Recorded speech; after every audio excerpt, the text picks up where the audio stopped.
자, 한자는 보면은 뜻과 음으로 구별되어 있습니다. 자, 일반적으로 막 가령 이 벌레해 이렇게 하면은 여기서 벌레, 충, 회 다 똑같아요. 그래서 세 개 쓰면 충인데 이걸 벌레, 충 하나로도 마찬가지입니다. 그래서 여기서 중요한 것은 뭐가 중요하냐? 이 충자가 중요한 게 아니고 이 벌레라는 이게 더 중요하죠. 그래서 이 글자가 벌레를 의미한다. 이게 중요해서 그래서 우리 한글에서는 이 음을 가지고 이렇게 소리를 내고 뜻을 이렇게 다 표현을 해놨어요. 근데 원래 한자에서는 이 자체에 어떤 이 글자는 없습니다. 충이냐 회냐 이 발음만 있어요. 그러면 이거 뭘로 이것을 뜻을 이 글자 자체가 이미 벌레라는 것을 이 안에 가지고 있기 때문에 굳이 설명을 안 해도 되는데 우리는 이게 소리 문자다 보니까 이거를 여기다 다 이렇게 이제 음을 다는 거예요. 그렇다 보니까 이 음이 중요한데 이 한자에서 여러분들이 이 음을 쳐보면은 오랑캐 이 음을 그러면 여기에 오랑캐만 치면 한자에서 컴퓨터에 쳐보면은 이 오랑캐가 수없이 이렇게 있어요. 여기에 음은 다 달라요.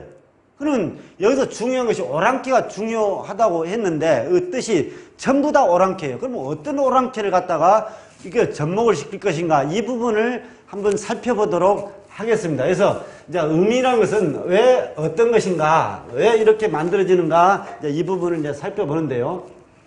우선 중국을 보면은 중국을 하나라 이렇게 씁니다.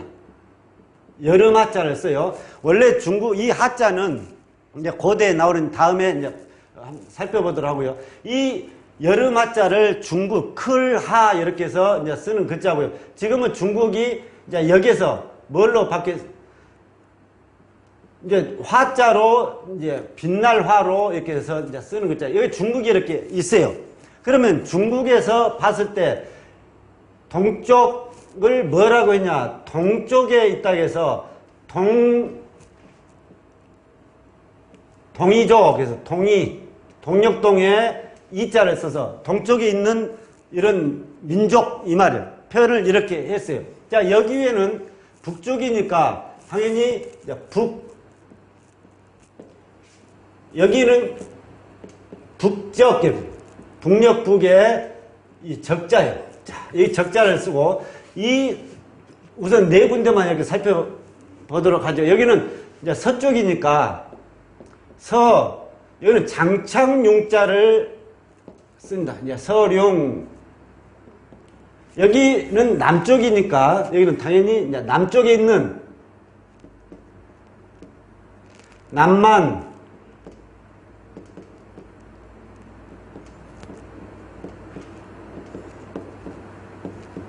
자, 여기서 남만.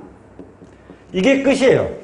중국에서는 중국식 표현은 이걸로 이제 끝나는 겁니다. 근데 우리는 여기 이제 음을 달다 보니까 이거를 동력동, 이거는 오랑캐 근데 여기는 이것도 오랑캐 이것도 오랑캐 용 또는 뭐 장창 긴 창이라 해서 장창용. 그래서 이 만자도 오랑캐 만 또 여기를 벌레만 이렇게도 씁니다. 벌레. 그러면 이 동이족은 누구냐면은 우리 민족을 의미한 게 동이족이에요. 그래서 왜 중국에서는 여기를 동이라고 했냐면요. 이 글자가 이제 이렇게 밑에는 활궁자예요. 그래서 활을 크게 잘 다루는 민족. 그래서 동쪽에서 큰 활을 전체로 큰 대자를 써서 표현한 게 이 동이족이었어요. 그래서 우리 민족은 활을 잘 쏘는 민족이다. 이거를 표현한 게 바로 동이족이에요. 그런데 왜 이게 갑자기 오랑캐라고 했나? 중국에서 우리를 동쪽에서 있으면서 우리를 괴롭히니까 오랑캐라고 했다. 이렇게 오해를 하시면 안 됩니다. 중국에서는 이 오랑캐라는 자체를 무슨 뜻인지도 몰라요. 그러면 누가 이거를 붙여놨느냐? 이거는 우리가 붙여놓은 겁니다. 자, 여기서 이 오랑캐 적은 이제 왜 이렇게 다 오랑캐였는가?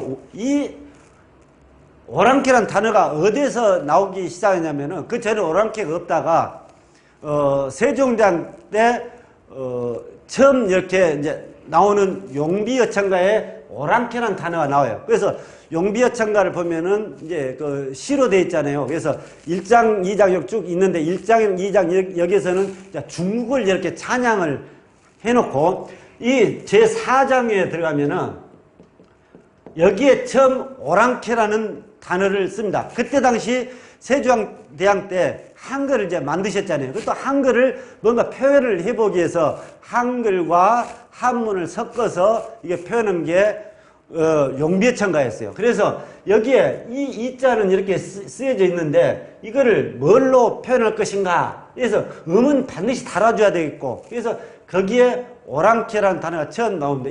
그때는 이 오랑캐 가지고 이 오랑캐 적자를 썼어요. 그래서 적인을 이제 처음 나오는 게 적인 이렇게 해서 여기에 토를 따게 오랑캐 자 이렇게 이제 쓴 겁니다. 그래서 이때 오랑캐 이렇게 이제 쓰기 시작했는데 여기 보면 이제 오랑캐가 어디냐면요. 오랑캐는 우리나라가 이렇게 이제 있으면은 중국 여기가 다 있겠죠. 그래서 압록강, 두만강이 있고 여기에 살던 부족을 여기에서 오랑캐라고 했었는데 이 오랑캐는 어디에 있냐면 사실상 북쪽에 있는 이쪽이 아니고 중국의 이쪽에 있는 것을 이 글자가 이제 쓰는 글자예요. 자, 그런데 이 오랑캐들이 여기서부터 중국을 쭉 이동하면서 이제 살았던 민족이에요. 그래서 이렇게 와서 여기까지 오니까 여기 강이 있으니까 여기서 이제 정착을 하면서 우리나라를 자꾸 이렇게 괴롭히는 겁니다. 이 민족이 여기서 중국을 전체로 이동해서 왔던 민족이 어떤 민족이냐면은 이 나라가 월량합이라는 그런 부족이었어요. 그래서 대머리 월자. 그래서 위에 이렇게 평평하다. 그래서 머리 깎고 다닌다는 이 그 다음에 이제 어질량자 써서 물고기 합자예요. 자, 이 합자는 합한 잎에서 물고기 입모양 합. 그래서 합 여기 있으면은 제잘거리며 떠들고 이제 한다. 이제 이런 부족이 이제 쭉 가서 여기까지 와서 이제 살면서 여기를 자꾸 이렇게 침범해서 우리 백성을 괴롭혔다는 거를 표현한 게 용비어창가 제4장에 나오면은 이 오랑캐가 이렇게 했다. 그래서 이 월량합을 오랑해서 이 캐자는 어떤 캐자냐면은 이 개를 뜻해요. 그래서 옛날에는 캐 이렇게 쓰면은 이게 개였어요. 암캐, 수캐. 그래서 암컷, 수컷. 개 중에서 또 암컷과 수컷 중에서 이제 개를 따질 때는 암개, 캐, 수캐. 그래서 월량이라는 개 이렇게 우리가 표현을 한 겁니다. 그러면서 그럼 왜 그렇게 캐라고 했는가? 여기에도 이 부족은 여기서부터 쭉 이렇게 오는데 옛날에 왕족의 딸이 누구하고 결혼했냐? 개하고 결혼했다. 그래서 개하고 결혼해서 거기에 또 그렇게 안 좋게 써져 있어요. 그 오랑캐에 대해서 보면. 그래서 개가 밤마다 이렇게 괴롭히니까 개 입과 손을 다 묶었다. 어쨌든 그러면서 자식이 태어났는데 그 자식이 바로 이 월량합이라는 이런 손이다. 그래서 안 좋게 이렇게 우리가 표현한 거예요. 그것도. 그래서 이 오랑캐라는 것은 그런 월량이라는 개의 자식들. 그렇게 해서 이 오랑캐 이렇게 이제 표시를 한 겁니다. 그런데 그러면은 우리 민족은 이렇게 활을 잘 쏘는 민족인데 왜 오랑캐라고 했느냐? 중국을 이렇게 찬양하다 보니까 중국에서 생각할 때 아마도 동쪽에서 있으니까 우리를 동쪽 오랑캐라 이런 오랑캐처럼 오랑캐로 보고 북쪽에 있으니까 북쪽의 오랑캐로 생각할 것이고 여기도 다 마찬가지일 것이다. 이렇게 해서 우리가 써놓은 것. 세종대왕 때 용비어창가에서 처음 사용한 글자. 중국에서는 오랑캐라는 말도 모르는 글자입니다. 자, 그러면은 여기에서 우리 동이족을 이제 동쪽에 활을 잘 쏘는 민족 이렇게 해서 오랑캐 이를 쓰는데 그럼 이 자체는 어떤 의미를 가지고 있냐면요. 큰 활을 잘 쏜다는 의미. 또 하나는 여기에 활은 어때요? 쫙 날아가죠. 날아가면서 높이 거기에 닿는 것은 다 이렇게 맞출 수가 있잖아요. 그래서 이 자는 건물을 이렇게 무너뜨리다. 사람이 서 있는데 자기도 모르는 사이에 화살 탁 이렇게 박히니까 어때요? 이거 꼬꾸라지죠. 그래서 그런 의미로 쓰는 게 이제 이자가 써요. 그래서 평탄하게다 건물을 무너뜨려서 평평하게 만들다 이렇게 이제 쓰는 글자예요. 그래서 또 한편으로는 동이 이렇게 같이 쓰면 동쪽에 있는 이런 민족, 그래서 우리 민족의 활 또 그래서 잘 쓰는지 모르겠어요.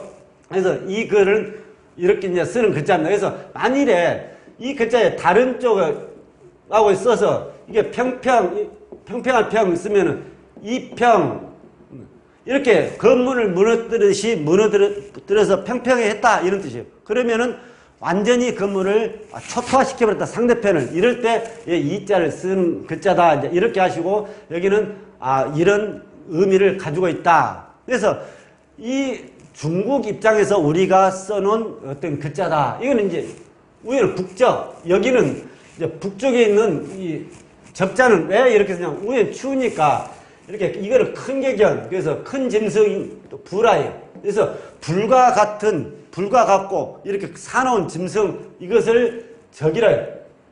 자, 그런 위에 지방은 아무래도 추우니까 또 불 가까이 하기도 하고 그렇게 그만큼 용맹하고 빠르고 이렇게 하잖아요. 그래서 이 자체가 빠르다, 용맹하다 이런 의미를 가지고 있는데요. 이거를 단독으로 쓸 때는 그냥 이리적 이렇게 쓰는 게 맞습니다. 자, 이리들이 북쪽에 있으면서 모여다면서 마치 눈에 불을 켜듯이 이렇게 하는 큰 짐승에서 밤에 보면 이들 주로 밤에 움직이니까 파란 눈에서 빛이 이렇게 나요. 그래서 이렇게 불을 켜고 다니는 큰 짐승에서 이리적 이게 근데 우리는 어떻게 이거를 오랑캐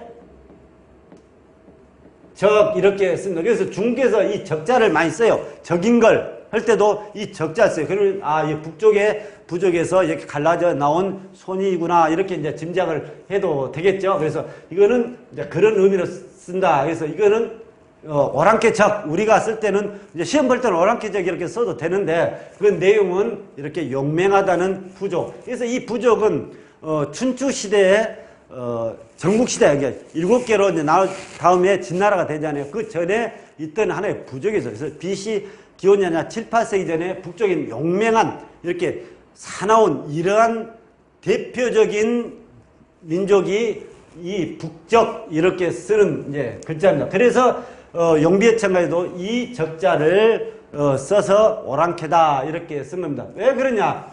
또 여기서부터 북쪽에서 쭉 이어서 우리 압록강, 두만강까지 왔기 때문에 여기에서 온 오랑캐 이렇게 이제 표현을 하는 과정에서 용비어천가에도 적인 이 글자를 이제 쓰는 거고요. 자, 여기는 서룡. 서쪽에는 이 글자는 장창융, 오랑캐융 이렇게 쓰는데요. 자, 여기 이 글자는 이제 주사릭이라는 글자예요. 주살. 그래서 활에서 이렇게 화살이 도망가지 못하게끔 이 온이에 구멍을 뚫어서 실을 묶어서 이렇게 단거리에서 쏘고 화살이 해속이 좋게끔 한 게, 그래서 하나로 쭉 늘어뜨려서 묶어 놓은 것, 이거를 주사릭 이렇게 쓰는 글자예요. 활은 잘 도망가니까 이렇게 가까운 2, 3m, 30m에서 쓰는 글자인데, 이 글자가 들어가면은 이게 주살처럼 이렇게 주살은 쏘면 다시 회수가 가능하잖아요. 일반 활은 날아가 버리는데, 그래서 어느 한계선에서 끈이 있는 데까지 날아갈 수 있으니까 이렇게 왔다 갔다 한다 할 때는 이 주사릭을 써요. 그래서 이렇게 사람을 쓰면은 이렇게 주살 같은 사람, 그래서 왔다 갔다 이렇게 가지 않고 하는 사람, 심부름하다 대신할 때, 여기는 나무 목자 쓰면은 이렇게 주살 같은 나무, 그래서 나무에다가 이렇게 줄을 매서 해놓은 것을 보고 막 말뚝이, 그래서 소가 도망가지 못하게끔 말뚝을 딱 바꿔서 그 끈 안에서만 움직이겠죠. 그럴 때 쓰는 게 주살이에요. 여기에 삐짐을 쓰면 이거를 자, 주살에 여기다가 삐짐을 쓰면 창과 이렇게 쓰는데요. 왜 창을 이렇게 쓰느냐? 창은 내 손에서 떠나지 않고 주살처럼 갔다 왔다 이렇게 하면서 이렇게 삐짐을 써서 기울여서 사용했다 해서 창과예요. 이거 창을 의미해요. 모든 병장기를 대표해요. 여기에 여십. 그래서 창을 이렇게 합했다, 더 길게 했다는 의미로 이거를 장창용, 긴 창을 의미합니다. 그래서 서쪽에 있는 이렇게 민족은 주로 긴 창을 잘 쓰고, 여기는 우리는 큰 활을 이렇게 잘 쏘았고, 여기는 이렇게 용맹하고 이렇게 한다 의미로 이렇게 딱 표현을 한 겁니다. 그래서 서쪽에 있는 이런 민족, 장창을 잘 쓰는 민족 이렇게 이제 쓰는 글자예요. 그래서 여기에 가령 장착용의 병사병을 쓰면은 이렇게 병사들이 긴 창을 들었다. 그래서 이걸 전시형을 또 이렇게 표현을 또 하기도 합니다. 그래서 여기는 이제 서룡 이렇게 이제 쓰는 거고요. 그리고 여기 밑에는 남만, 남쪽에 있는 어떤 백성이에요. 근데 여기에서는 이제 북쪽은 추운데 밑쪽은 따뜻하잖아요. 그래서 여기는 뭐가 많냐? 벌레가 많아요. 해충들이 아무래도 따뜻하니까 북쪽에서 이렇게 벌레들이 많을 수는 없잖아요. 그래서 이 글자는 이제 벌레만자라는 글자에서 남쪽에 있는 이렇게 벌레가 많은 지역을 의미한 게 남만 이렇게 쓰여서 남쪽이 오랑캐가 아니고요. 중국에 봤을 때는. 자, 이거는 어지러울 연자라는 글자인데 실사의 말씀원의 실사 이렇게 해서 어지럽다 해서 어지러울 연 이렇게 뭐가 어지럽냐? 여기 실이라는 것은 계속 이렇게 쭉 이어져 있잖아요. 그래서 말 자체가 양쪽에서 계속 이어지듯이 하다. 뭐 한쪽에서만 하면 좋겠는데 양쪽에서 계속 하면은 우리 혼돈이 오잖아요. 선생님이 똑같은 한자를 가르치면서 여기에서 두 분이 나한테 가르치고 있어요. 그러면은 이 말도 드려야 되고 이 말도 드려야 되고 그러면 좀 정신이 혼란하겠죠. 그래서 그렇다는 의미로 어지럽다. 뭔가 이렇게 무질서하다. 이런 의미로 쓴 게 어지러울 연 이렇게 이제 쓰는 거예요. 여기 밑에는 벌레. 자, 벌레패. 그래서 벌레가 이렇게 어지럽게 있다. 이것을 쓴 게 이 오랑캐만 이렇게 쓰는 글자입니다. 그래서 이렇게 벌레만자예요. 남쪽에 가보니까 이 벌레들이 많아요. 벌레들이 많아가지고 굉장히 힘들어요. 그래서 이 벌레만자를, 이 오랑캐만자는 어디에 쓰냐면은 이렇게 벌레들이 사리 분별을 하지 않고 막 덤비죠. 무작위로. 그래서 뭐 모기들이 자기가 죽을지 어쩔지 모르면서 그냥 이렇게 막 덤비는 거예요. 그래서 이 전체가 이 벌레만자가 들어가면은 그런 의미다 이렇게 이제 알고 있으면 됩니다. 그래서 이 자체는 만용을 부리다. 그냥 내가 막 죽을지 살지 모르지 덤비는 거예요. 사리 분별을 못한다. 어떻게 그것들이 지금 제가 잠이 안 들었으니까 완전히 잠들 때까지 좀 기다렸다가 혹시 이렇게 탁 때리면 우리가 죽을지 모르니까 이런 생각이 없잖아요. 아무 때나 이렇게 덤비는 거예요. 사리 분별 못한다. 이런 의미로 쓴 게 이 오랑캐만 쓰는 글자입니다. 그래서 그냥 오랑캐만 이렇게 만자만 외워서는 안 되겠죠. 그래서 이 만자에 가령 용맹할 용, 용맹하다 이렇게 쓰면은 만용을 부리다.